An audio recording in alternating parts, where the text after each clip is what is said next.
يوم نقول لجهنم هل امتلأت وتقول هل من مزيد. For most of us, for many of us, it is not that we don't pray salah on time or that we don't pray salah often enough. It is not that we don't care about the night prayer. It is that deep down we do not have the same feelings towards Allah. The feeling of love, the feeling of fear, the feeling of indebtedness, of shame, the feeling of gratitude. That doesn't exist in the heart. If the engine is not working, the plane will not fly. If a camel doesn't have food, it will not walk. This is the nourishment of the heart. Those emotions, if those emotions are not there, the outer worship is going to be empty. One day, Bilal radiallahu anhu enters the house of the Prophet ﷺ before Fajr, before the morning prayer. And he finds him reciting the Quran in the night prayer. He finds that he's crying so much, it's like someone poured a bucket of water on his head. And after the salah, he asks him, "O Prophet of Allah, what led you to cry so much? I've never seen you sob this much before." The Prophet ﷺ says to him, "Do you know, Bilal, what Allah revealed to me tonight? Allah revealed to me verses from Surah Ali Imran. Inna fi khalqis samawati wal ard. In the creation of the heavens and the earth. Wa ikhtilafil layli wan nahar. And in the alternation of night and day. La ayatin li ulil albab. There are signs for people who think." These verses, the Prophet ﷺ did not race through them. He spent time with them. He contemplated them until they moved him to tears, until the tears took over his body. This moment is recorded until the end of time. It will be a timeless memory, that it is not about how many pages you recited, but it is about how many tears you shed. It is not about how quickly you finished, but it is about how deeply the impact was felt of those verses. Aisha radiallahu anha tells us, one night the Prophet ﷺ recited one ayah again and again and again and again the entire night. Imagine now the night Isha comes in at 8, and imagine Fajr is at 5, and imagine for 8 hours he stood reciting one ayah. I challenge you to try it for 20 minutes, you'll get bored. What kind of a person does he need to be to enjoy one ayah for 8 hours? What does it take to taste the verses fresh again and again? And more interestingly, what was the verse that he was reciting? He recited this verse, إِن تُعَذِّبَهُمْ فَإِنَّهُمْ عِبَادُكَ. O Allah, if you punish them, they are your slaves, you can do so.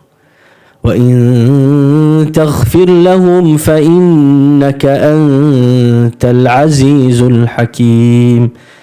But O Allah, if you forgive them, then you are the mighty and you are the authority. This ayah he recited it again and again and again, all night. Why? Because of the impact it had.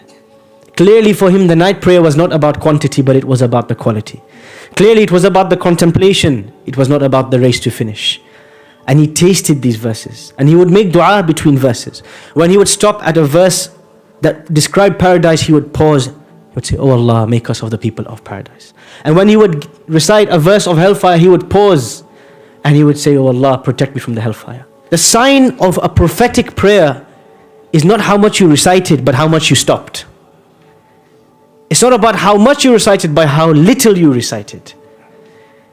It's not about how quick the rak'ah was, but how slow it was. It is not about the length of your thobe, but how far your tears dripped onto the carpet. The greatest worship of the Prophet ﷺ was not his bodily worship. It was the worship of the heart.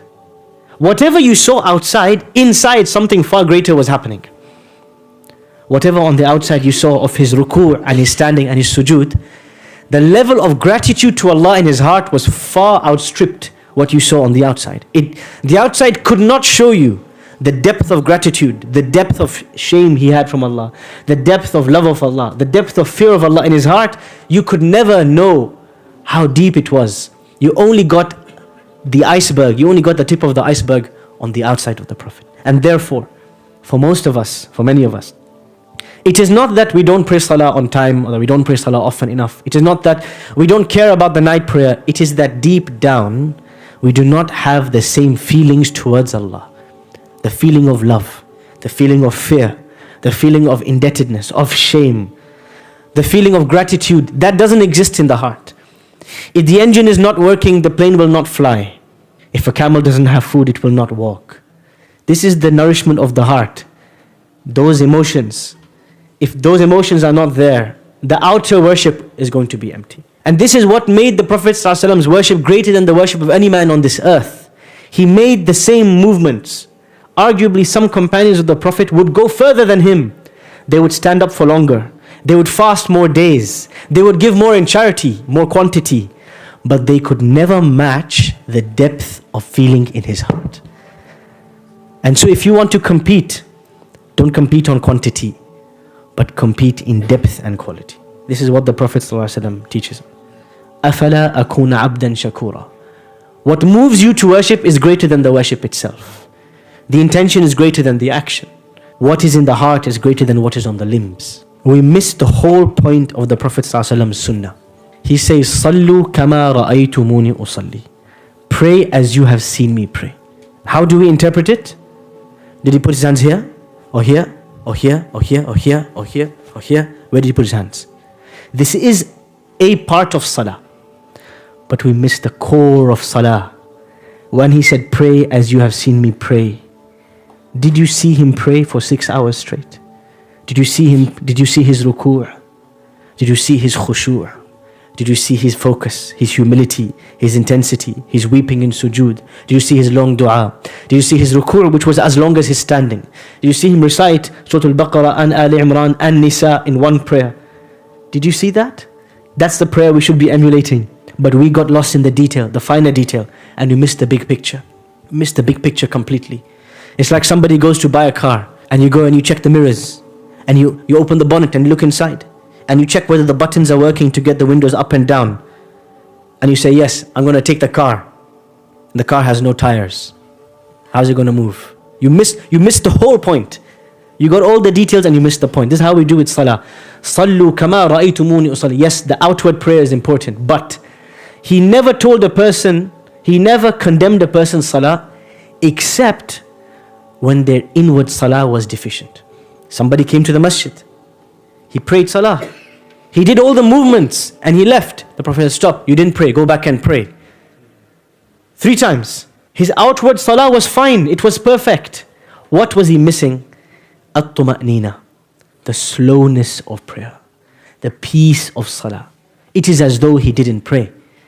This is the Prophet ﷺ. He keeps pointing to this, guys, don't miss the point. It's not about the movements. Don't come and peck on the floor like a chicken. He described the salah of a hypocrite. And the hypocrite waits until the end of time and then he quickly pecks 4 times on the ground like a chicken. And he goes, that's his salah.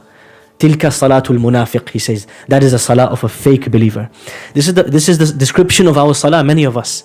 If you want to get started emulating the salah of the Prophet ﷺ, just the salah. For a month, my advice, don't pray any additional voluntary prayers. Start with the obligatory salah. Pray it early, pray it on time, take your time. 10 minutes, 15 minutes. Lunch break at work, maybe you get 30 minutes for lunch, 45 minutes for lunch, 10 minutes, 15 minutes, salah. Make this the most important part of your day. Try doing this for a month, just focusing on the 5 daily prayers, no more, no less. When you get to this level, then you add a new habit, the 12 sunan. The Prophet ﷺ in some narrations, 12, some narrations 14 sunan. Sunnah, voluntary prayers that he would pray every single day. In the Hanafi madhab, these are the sunnah mu'akkadas, the emphasized sunan. Once you complete this, then the next level, the night prayer, the duha prayer. But don't try to race to the end straight away. Build it like a building, like a foundation, one by one, until you get to a place where you can manage many things at once. The Prophet ﷺ says in famous hadith, أَحَبُّ الْأَعْمَالِ إِلَى اللَّهِ أَدْوَمُهَا وَإِنْ قَلَّ. The most beloved deeds to Allah are consistent even if they are small. One day, Alqamah radiallahu anhu, he asks Aisha radiallahu anha, the Prophet's wife, he says, Ya al-Mu'mineen, O mother of the believers, كيف كان عمل رسول الله صلى الله عليه وسلم? What was the Prophet's deeds like? His actions, what did they look like? Did he have some days for some special things, some other days for other special things? She said no. She says this famous word, كان عمله ديمة. His actions were consistent. He would do something, he'd do it every day of his life. What does consistency mean? It means this action, this habit is so important in my life. If I miss it, I will compensate for it. I will make it up later. So if the Prophet ﷺ would miss his sunnah, his 12 sunnah, and the 12 sunnahs he would pray every day, or 14 depending on which narration you take, he would make them up later. If he missed the night prayer, he would make it up in the daytime. Because these are his habits. These are the pillars of his day. They never change. They never move. They never sway. This is consistency. When you do something consistently, you start to realize on a daily basis, you won't see the effect. But there's a compound effect. See, every mountain starts with a pebble. One pebble, another pebble, another, before you realize it's a mountain. The Prophet ﷺ, this is how his worship would be. Small, but consistent. So when we want to copy, embody, emulate the Prophet ﷺ, we have to start with something small that we can do. We have to be realistic. The Prophet ﷺ says, when he's giving advice about this, he says, "Iklifu min al-a'mali ma tutiqun." Take on board deeds that you are actually realistically able to do. فَلَنْ يَمَلَّ اللَّهَ حَتَّى تَمَلُّوا. Allah doesn't get bored, but you might get bored. Don't overdo it. So start with once a week. You can do once a week, make it twice. You can do twice, make it 3 times, 4 times. Hold yourself to account. But how do we build consistent habits? This is a deeper question, and it applies to all aspects of life. How do you build a consistent habit? There's a book I can recommend to all of you. There's 2 books. One is a book called Atomic Habits by James Clear. James Clear, he writes a brilliant book very recently called Atomic Habits. So all on this idea, how do I develop a habit?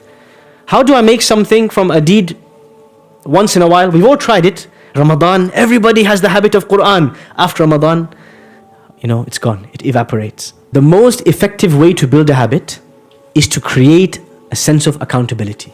I'll give you a simple example. Everyone says, I want to memorize the Quran. I say, great. Pay a teacher, not a friend. Pay somebody an amount every week. And let it be someone who you are scared of. You don't want to disappoint them. You respect. And make a fixed weekly time when you have to meet them. And give strict rules to yourself. Say, look, teacher, if I come 10 minutes late, cancel the lesson and make me still pay for it. If I miss 4 lessons in a row, never talk to me again. Tell me to get lost, finish. Creating this accountability, consequences, punishment if you miss it, weekly time, creating this whole system, this will force you to turn up every week. Even if you are the laziest person in the world, you will turn up because you're scared of the consequences. What about the night prayer? How can I create a system for the night prayer? One of the ways to do this is the power of jama'ah. Alone, there is very little you can accomplish. But when we do things in groups, we're able to accomplish much more. You create a WhatsApp group. It's called the layl crew. The A team. The Muzammil team. Whatever you want. Be creative. What's the deal of this group? All of us are going to choose one night in the week to pray layl, the night prayer. And if we all succeed in doing so, there is a reward, a group reward. We will each pay £20 into this pot every month. And we will get a reward for all of us. Or we'll go out for a meal. Or we'll have some celebration or something. But we have one goal only. We want to be the people. When everybody's asleep, we are standing. When everybody's laughing, we are crying.